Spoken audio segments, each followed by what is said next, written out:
sommes de retour pour Rendez-vous Matin avec mon invité ce matin, Christine Marchand. Bonjour.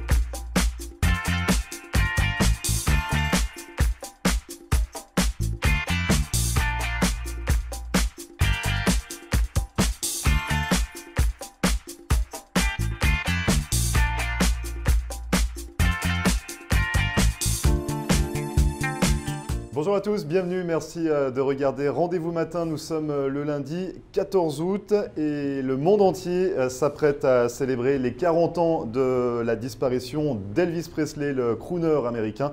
Ce sera ce mercredi. Alors forcément, aujourd'hui, on va lui rendre hommage avec David Morin, l'un des 80 000 imitateurs du roi du rock'n'roll. Il me rejoindra dans un instant avec quelques interprétations. Nous verrons également quelques vidéos, donc restez avec nous pour cette émission spéciale Elvis Presley. Juste avant, c'est la météo avec encore de belles éclaircies, les températures assez élevées encore pour aujourd'hui. Il fait très chaud, comptez 30 degrés actuellement sur Hollywood et on attend jusqu'à 33 degrés au meilleur de la journée. Ne bougez pas, on revient avec l'imitateur, le sosie d'Elvis Presley dans un instant.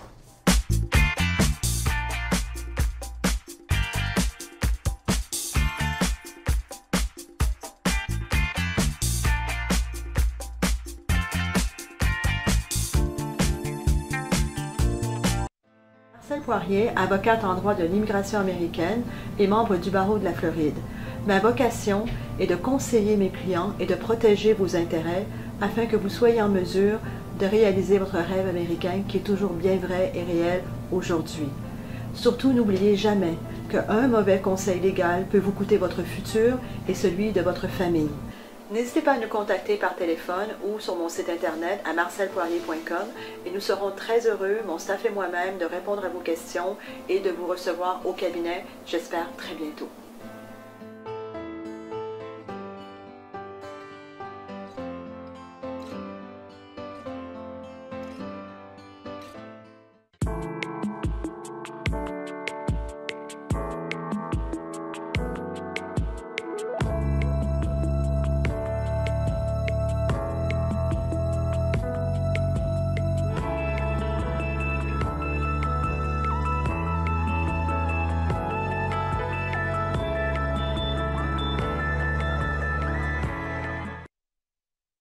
En Floride, le luxueux yacht Lady G vous accompagne dans tous vos événements privés et corporate d'une capacité de 80 personnes à quai, une gastronomie préparée par un chef privé avec une formule dînatoire, d'excellents produits frais, du champagne et des vins français. À bord, salon détente autour d'un fauteuil massant et de ses parfums aromatiques et diverses animations comme du sabrage de champagne dans le jacuzzi à débordement, sans oublier l'ambiance assurée sur la piste de danse. Pour tout renseignement, contactez Tania par mail worldeliteconcierge@gmail.com ou par téléphone 305 587 8695.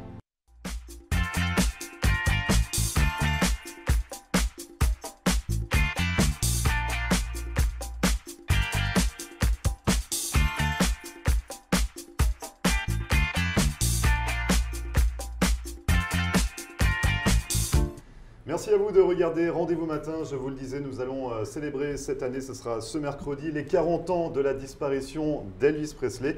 Et pour en parler, pour lui rendre hommage ce matin, David Morin. Bonjour David. Bonjour Grégory. Donc je pense qu'on l'a remarqué, vous êtes imitateur d'Elvis Presley depuis de nombreuses années. Vous êtes fan depuis votre plus jeune âge maintenant. Depuis l'âge de 5 ans. Ouais. Je suis fan d'Elvis. J'écoute la musique d'Elvis. J'ai grandi en écoutant la musique d'Elvis. Et professionnellement, ça fait environ 10 ans que je chante Elvis un peu partout, les casinos, les country clubs. Donc au niveau professionnel, ça fait vraiment que 10 ans, on va dire. Que 10 ans. C'est déjà beaucoup. Et donc vous êtes originaire de Martinique. C'est votre père qui est parti au Canada, qui avait rapporté du Canada en fait beaucoup de titres. C'est ça d'Elvis? C'est exact. Mon père a fait ses études à Montréal dans les années 55 jusqu'à 58. Et c'est là qu'il a découvert Elvis et est devenu fan d'Elvis. Il a acheté tous les albums d'Elvis qu'il a pu acheter. Puis quand il est retourné en Martinique, des années plus tard, je suis né en 71. Vous n'étiez pas né encore à ce moment-là? Je n'étais pas né encore, je suis né en 71. Et c'est là qu'il y avait, si tu veux, le record player dans ma chambre et Ouais. j'écoutais toutes les musiques d'Elvis tout le temps. Donc j'ai grandi à écouter les musiques d'Elvis et dès qu'il y avait un film rarement qui passait à la télé française, mon père nous faisait regarder le film d'Elvis, King Creole, Jailhouse Rock, quel que soit. Donc c'est comme ça que ça a commencé pour moi. Donc depuis l'âge de 5 ans finalement, et puis vous avez toujours baigné dedans, qu'est-ce que Elvis Presley vous inspire? Qu'est-ce qui vous a incité vraiment à prendre cette voie-là, à vouloir l'imiter, l'interpréter? Eh ben, tu sais, Elvis, il est beau gosse, il avait le style, hein, puis bon, il savait danser, sa musique, sa voix, c'était vraiment l'idole du monde, quoi. Tout le monde a adoré Elvis. Donc, moi, j'ai trouvé que c'était très cool, surtout, mon père, lui, son rêve, c'était de venir habiter aux États-Unis. Donc, c'était toujours, pour nous, le point, c'était Elvis, et puis, Elvis, c'était l'Amérique, si tu veux. Donc, quand nous avons bougé ici en 1980, et finalement, donc, un peu trop tard quand même, parce qu'Elvis est mort en 77. Donc, mon père, si tu veux, ses rêves de venir aux États-Unis, voir Elvis chanter, tout ça, c'était brisé en 77. Donc, maintenant, il vient à mes shows, très souvent. Donc, au moins, ça fait un peu perdurer la légende grâce au fils. Exact. Mais du coup, quand vous êtes arrivé aux États-Unis, donc c'était en 80, est-ce qu'il y a eu une sorte de, on va dire, pèlerinage? Est-ce que vous êtes quand même allé à Memphis? Est-ce que vous avez fait certains lieux? Est-ce que vous avez cherché à en savoir un petit peu plus? Voilà. Et premièrement, quand je suis arrivé ici en 1980, je ne parlais pas un mot d'anglais. Zéro. Donc, il fallait apprendre la langue. Quand j'ai appris la langue, parce que je chantais les chansons d'Elvis quand j'étais jeune, sans savoir ce que ça voulait dire. Voilà, exact. Et donc, quand j'ai appris l'anglais, j'ai trouvé ça encore mieux parce que maintenant, je comprends ce que ça veut dire. Il y a un sens derrière les phrases, derrière les refrains. Et puis, non, mon père et moi, nous avons été à Memphis avec ma mère. Donc, on a été visiter Graceland. Et bon, là, ma passion est devenue même plus maintenant parce que, voilà, maintenant, j'ai vu où il habite et tout. Et puis, ses fans, c'est incroyable. À travers le monde entier, quoi. Oui. Jusqu'au Japon. Donc, on le dit parce que, voilà, Elvis, le monde entier est fan. 80 000 imitateurs, c'est ça? C'est ça, environ. Sosie, on ne parle pas vraiment de sosie, on parle d'imitateurs. Imitateurs, oui, c'est ça. Donc vous êtes 80 000 dans le monde entier. Vous faites partie de ceci. Comment ça débute en fait? Comment la naissance d'un imitateur, quelle est la naissance d'un imitateur finalement? Ça a débuté comment pour vous? C'est-à-dire qu'au début, Parce que je me doute que la tenue n'a pas été tout de suite celle-ci. Ça a été progressif. Voilà. Du budget aussi, parce que tu sais, ça coûte de l'argent, les costumes, les bijoux d'Elvis et tout. Donc au fur et à mesure, j'achète des choses. Mais jusqu'à présent. Parce que Elvis, lui, il avait les jumpsuits d'Elvis, il en avait peut-être, je pense, plus que 100 différents jumpsuits. Donc, les plus populaires, on essaie d'avoir les plus populaires, tu vois. Mais c'est du boulot parce qu'il y a les cheveux, il faut avoir il y a beaucoup qui portent des perruques, parce qu'il y en a qui sont chauves. Il y en a, il y en a qui sont blonds, il y en a qui sont chauves. Voilà. Donc, il y en a beaucoup qui portent des perruques. J'ai essayé ça pendant un moment et ça m'a ça fonctionnait pas du tout. Non, parce que c'était, tu sais pas si c'est bien collé, tu bouges et ça bouge. Ça a tendance à partir tu transpires, tu sais pas si c'est de travers, donc la panique sur scène. Donc j'ai décidé, je vais laisser mes cheveux pousser. C'est naturel. Ça c'est naturel. C'est naturel. Donc et dès maintenant, c'est toujours mes propres cheveux que j'utilise. Ça me prend environ une demi-heure, tu vois. Ouais, parce qu'il y a de la préparation, c'est ça. Et puis j'ai les cheveux bouclés moi un peu, tu sais, donc donc c'est un peu de travail. Puis le maquillage aussi, il faut avoir un peu de maquillage. Donc mais le style, la voix d'Elvis et tout, ça vient au fur et à mesure, hein, avec le temps. Parce que quand j'ai commencé à chanter, j'écoute mes chansons il y a 10 ans de ça et les chansons que j'enregistre maintenant, c'est beaucoup mieux maintenant que c'était avant. Forcément, vous avez dû progresser, poser votre voix. Exact. Mais vraiment, est-ce que vous y travaillez au quotidien? C'est-à-dire, est-ce que le soir, vous vous mettez devant un miroir et puis… Jamais. Je ne fais jamais ça. Non, je n'ai jamais été devant un miroir, regarder comment je bouge. C'est venu très naturellement parce que j'ai grandi, comme je t'ai dit, en écoutant la musique d'Elvis. J'ai vraiment jamais pratiqué être Elvis. J'ai chanté à des karaoke bars au début, des choses comme ça, des parties privées, chez moi, chez mes amis. Et puis, mais j'ai jamais vraiment essayé de faire les moves d'Elvis. C'était venu très naturel pour moi parce que j'ai toujours regardé les films d'Elvis. J'ai grandi en regardant Elvis. Donc. Et comment on arrive à savoir, comment on arrive à jauger finalement que le mouvement est bon, que la gestuelle est correcte? Par les fans. C'est ça, c'est les fans qui… C'est les fans qui vous disent super chaud, tu bouges exactement comme Elvis, ta voix c'est incroyable, je ferme mes yeux, j'entends Elvis. Donc c'est pratiquement les fans d'Elvis qui te rassure quand tu fais un bon travail. On ne cherche pas à améliorer le mouvement, on ne cherche pas à améliorer la gestuelle. Donc finalement, vous me dites, vous ne regardez jamais devant un miroir. Mais, non, jamais.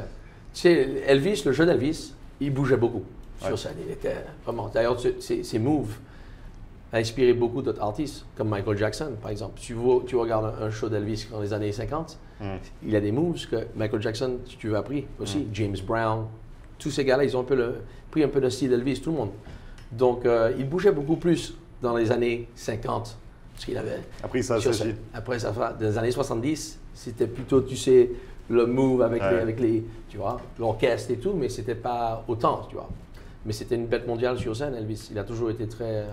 Parce que justement, il y a eu plusieurs périodes. Il y a eu le Elvis des années 50, 60, 70. Voilà. Finalement, est-ce que dans vos spectacles, on les retrouve, ces différentes périodes?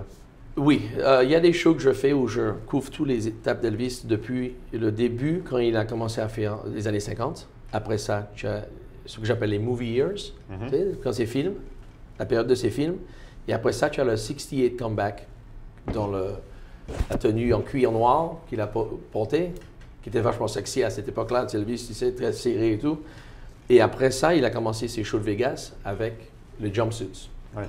Et donc, oui, je représente tous ces eras d'Elvis, ces temps d'Elvis, tant que je peux. C'est-à-dire, si je fais un show d'Elvis seulement, c'est ça que je vais représenter, tu sais, toutes les années d'Elvis. Ouais. Mais je chante beaucoup d'autres choses. Parfois, il y a d'autres voilà. Vous faites d'autres interprétations. C'est ça. On en parlera un peu plus tard parce qu'il y a Michel Sardou, il y a d'autres personnes. Il n'y a pas que Elvis non plus. Mais bon, là, c'est vrai qu'on consacrait une partie sur Elvis. Oui. Pour revenir un petit peu à la tenue, donc vous en parliez, c'est un gros investissement. Oui. Depuis 10 ans, vous accumulez, donc il y a rien, c'est des répliques. Des répliques. C'est des répliques, sinon le budget exploserait forcément. C'est ça. Mais comment ça se passe en fait? C'est des ventes aux enchères, vous faites attention, maintenant pas ventes aux enchères parce que c'est des répliques. Mais est-ce que vous faites attention quand même aux produits que vous achetez? Est-ce que c'est régulier? Est-ce que vous remettez à jour un petit peu votre garde-robe? Ça se passe comment? Toujours, mais par exemple les bijoux, c'est les mêmes personnes qui faisaient les bijoux d'Elvis, ils continuent à faire des bijoux pour les artistes, pour les impersonators ou les imitateurs d'Elvis. Donc, bien sûr, elle en fait en vrai or.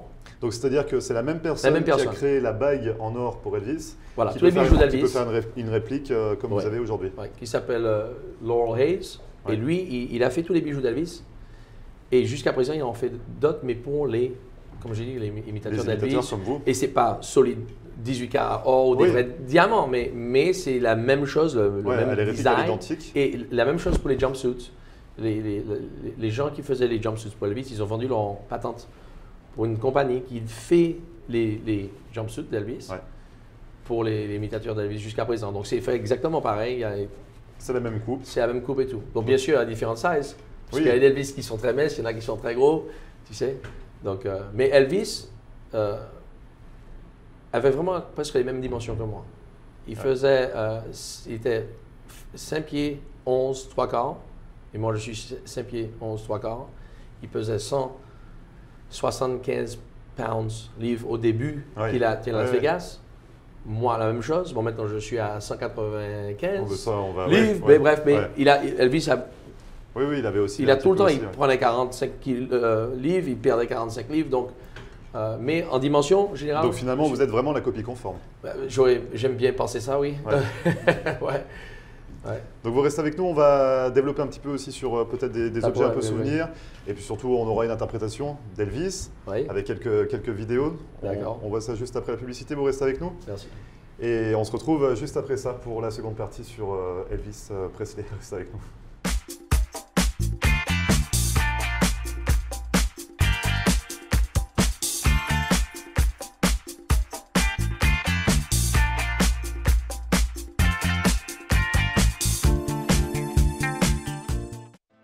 Marcel Poirier, avocate en droit de l'immigration américaine et membre du barreau de la Floride.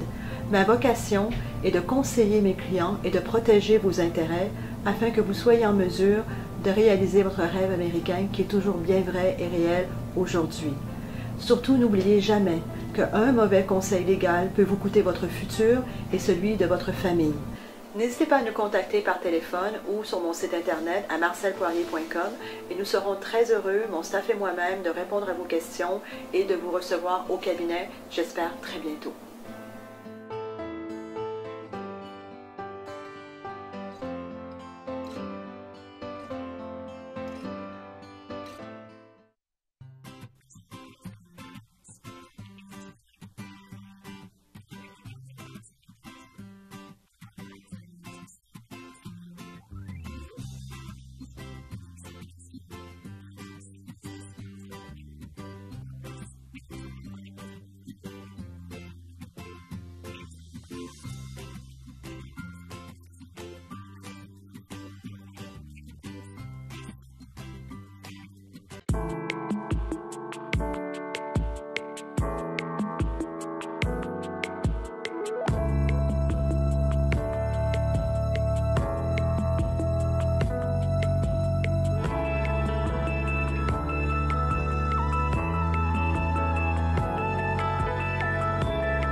Merci à vous de nous retrouver pour cette seconde partie consacrée à Elvis Presley. On célèbre cette année les 40 ans de sa disparition. Ce sera mercredi et pour en parler, David Morin, l'un des 80 000 interprètes au monde. C'est ça. Donc on avait développé en première partie un petit peu la tenue, les bijoux. Est-ce que avec la tenue et les bijoux, on peut avoir un petit extrait, une petite interprétation d'Elvis? Est-ce que vous pouvez faire quelque chose comme ça directement, sans préparation? Elvis disait tout le temps, c'était thank you very much. Ok, bon, mais je veux vous chanter une petite ligne. Allez-y. Une chanson que j'aime bien qui s'appelle Welcome to my world. Ok. Welcome to my world, won't you come on in? Miracles, I guess, still happens now and then. Bon, et puis, are you lonesome tonight? Do you miss me tonight? Are you sorry we drifted apart? Does your memory stray to a brighter summer day when I kissed you and called you sweetheart? Bravo, donc il n'y a pas le micro. Est-ce qu'on peut avoir un petit peu la gestuelle également? Bon, mais si on peut faire one is one for the money, two for the show, three to get ready now, go can't go, but don't you step on my blue suede shoes. Voilà, ça bouge un peu, ça bouge. Oui, hein. ça bouge. Donc sans préparation, sans rien, c'est vrai que vous l'avez dans la peau quand même, Elvis Presley.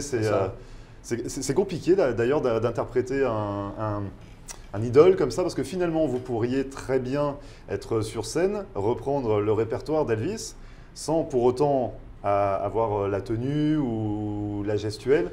Pourquoi vous avez vraiment... L'effet tout à fait différent. Oui. C'est avec le costume et tout, tu vois, donc c'est un show, ça devient un show.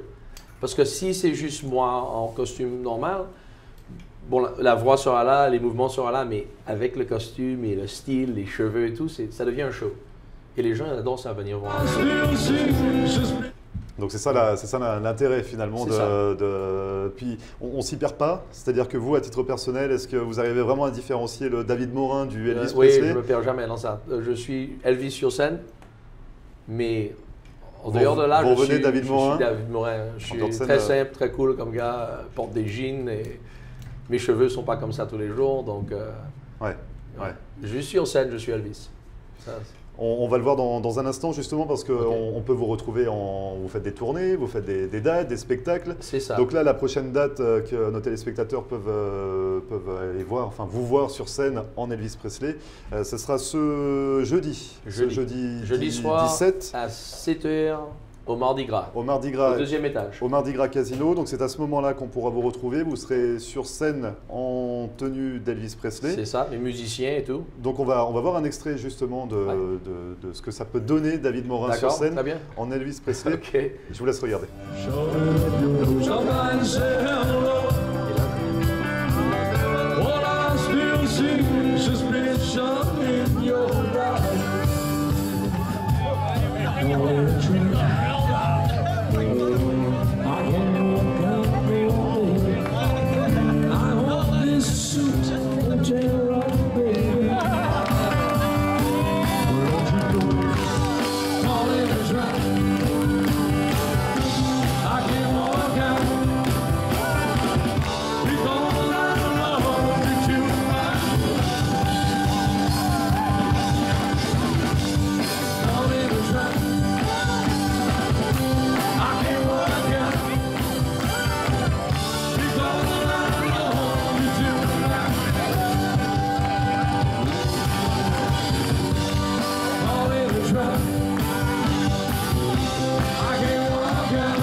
un extrait de ce que David Morin peut faire sur scène en incarnant donc Elvis Presley. C'est à retrouver ce jeudi. Vous serez donc ce jeudi sur la scène du Mardi Gras Casino. C'est ça. Deuxième étage, à partir de 7h. Et vous allez vraiment faire un show Elvis des années 50 aux années 70. Vraiment toutes les périodes d'Elvis. C'est ça. Donc intégralement un show sur Elvis. Donc c'est à retrouver. Alors les fans d'Elvis, ce jeudi.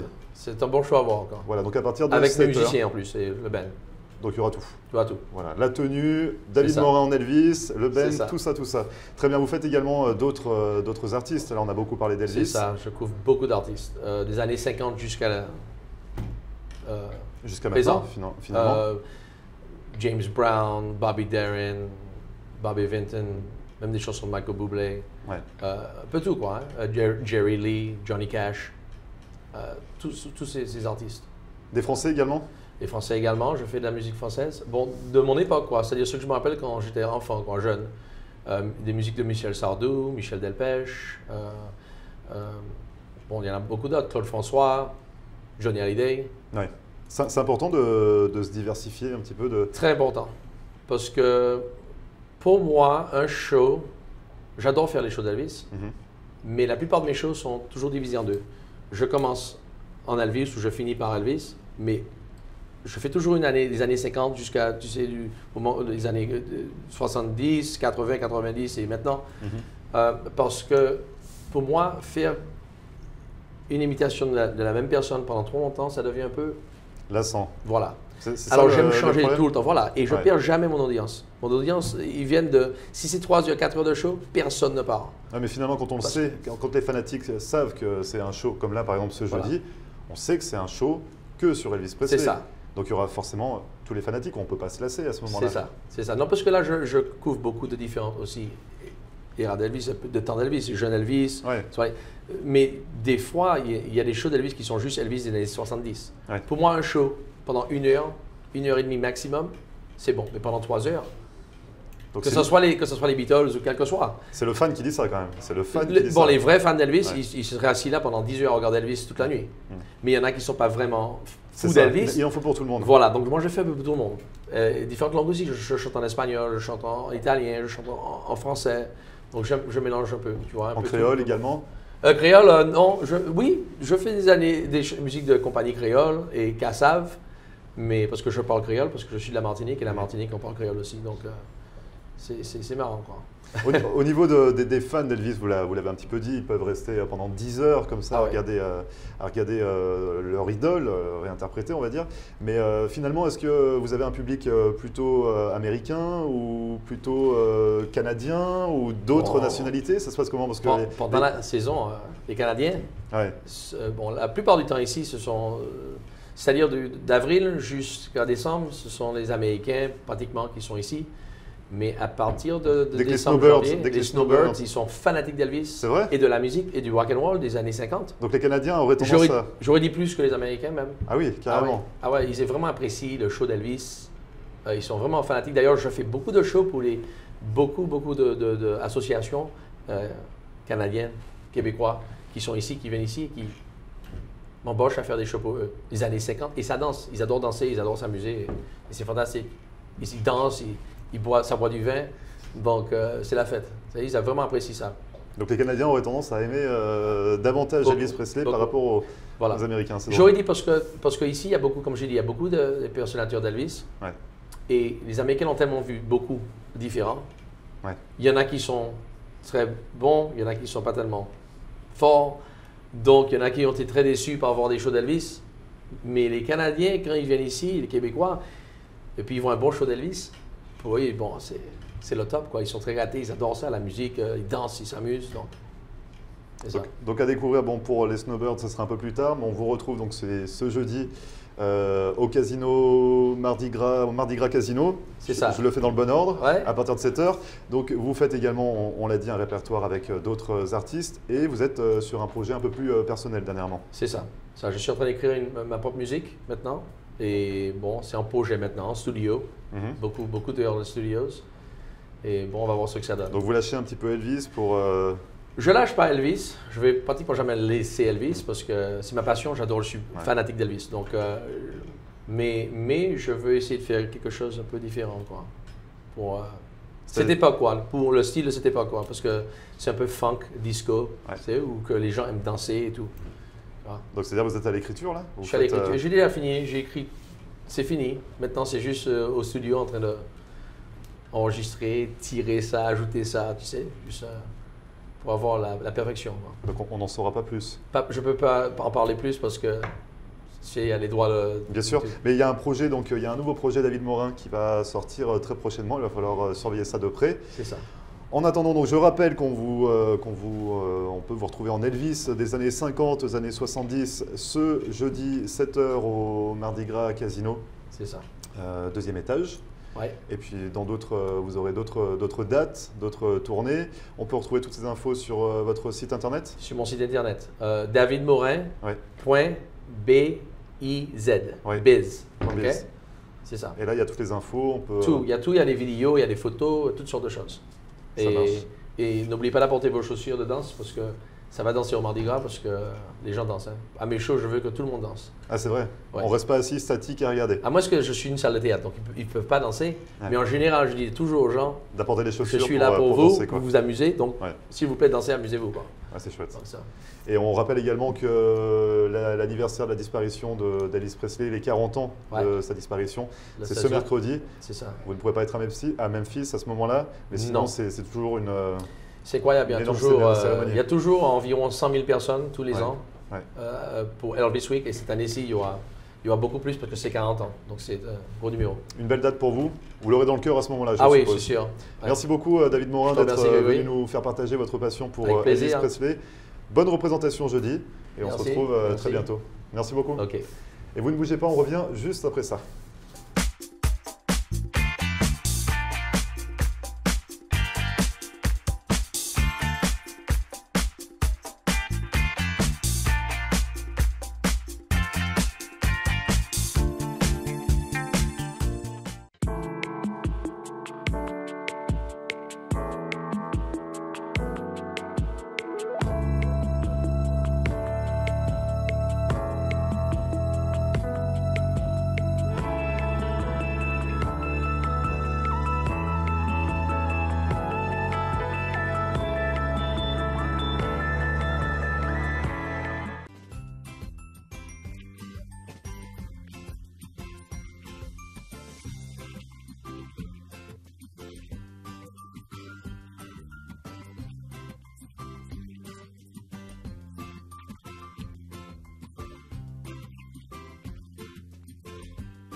Merci à tous d'avoir suivi Rendez-vous Matin, c'est fini pour aujourd'hui. On se retrouve demain dès 9h pour une nouvelle émission. Très bonne journée. Et voilà, nous sommes de retour pour Rendez-vous Matin avec mon invité ce matin, Christine